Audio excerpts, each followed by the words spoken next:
चाहे एक भी सत्संग अगर ध्यान से सुन लो तो एक ही सत्संग भगवत प्राप्ति कराने के लिए पर्याप्त है।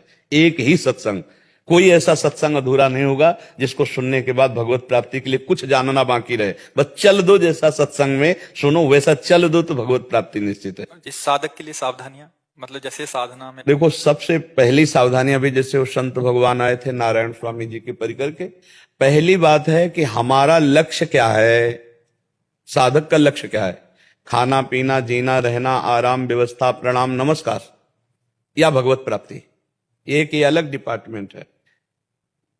लाखों चलने वालों में से कोई विरला एक दो ऐसा होगा जिसका लक्ष्य बिल्कुल ठीक ठिकाने पर भगवत प्राप्ति, नहीं तो हम लोग मनोरंजन करने में जीवन को पूरा बिता देते हैं।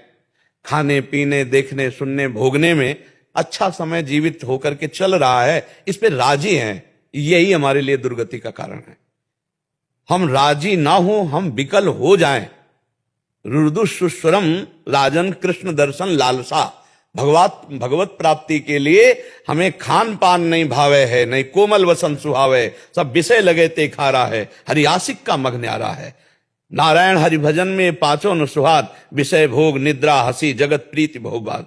एक अंदर उदासी, एक खिन्नता, हर समय निरंतर भगवत स्मरण परायण, किसी से बोलने का मन न हो, ना काहू सो बोलिबो ना कोई व्यवहार, अपनी कुंवर किशोरी को जियत निहार निहार, शांत हो जाए। पहला है शांत रस, 5 रसों में पहला शांत रस है।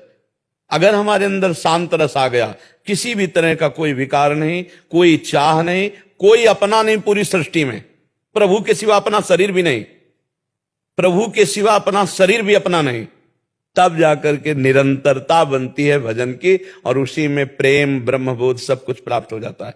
खूब नाम जप करो, शरीर से असंग रहो। अपने शरीर से जब असंग है तो दूसरों से असंगता की बात ही क्या है। जो दुख सुखावे प्रारब्ध के अनुसार शरीर को भोगने दो, आप इसके साक्षी होकर निरंतर भजन परायण रहो, इसी से भगवत तत्व का बोध हो जाएगा, इसी से भगवत प्राप्ति हो जाएगी। महर्षि, इसमें एक प्रश्न था। महर्षि, हम सब साधक जन एक मन में ऐसा रहता है कि हो जाएगा अपने आप, हम तो चलते रहे, या नाम भी चल रहा है और ये भी चल रहा है, ये नहीं, नाम चल रहा है तो ये नहीं हो जाएगा, मतलब थोड़ा नहीं, ढिलाई दी तो मारे जाओगे पक्की बात है।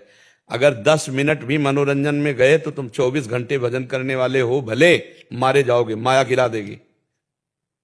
ऐसा नहीं, एक भी बिंदु अगर आपने दोषयुक्त अपने अंदर बनाए रखा तो मार के गिरा देगी माया। ये तो अभी साधक नियमावली पहले बिल्कुल आजीवन नियमावली पक्की, आजीवन, थोड़ा भी मनोरंजन तो मार के गिरा दिए जाएंगे। उपासक को पहले लक्ष्य दृढ़ करना चाहिए कि मैं अपनी गर्दन कटा सकता हूं लेकिन अपने साधन को नहीं नष्ट होने दूंगा। नहीं तो मनोरंजन के लिए बहुत बढ़िया संसार है, माया ऐसे अवसर फेंक देती है। एक ही मनोरंजन थोड़ी है, नेत्रों का, श्रवणेन्द्रिय का, घ्राणेन्द्रिय का, रसेन्द्रिय का, जनेन्द्रिय का, इन वेगों को सहना बहुत कठिन है, और इनके मनोरंजन के लिए फिर व्यवस्था कर देती है। क्योंकि भगवत प्राप्ति करना चाहते हो ना, तो ये मनोरंजन वाटिका में आओ, तो जो कहता है नहीं, तो फिर सिद्धियां सिद्धियां का मनोरंजन, फिर वो भी नहीं, बड़े बड़े देवता उसकी सेवा में खड़े हो जाते हैं, वो भी नहीं, ब्रह्मादिक के भोग सब विषम लागत ताई, नारायण ब्रज चंद की लगन लगी ही जाए। सुरपति नरपति लोकपति जिनके भावे घास, और रहे परम आनंद में,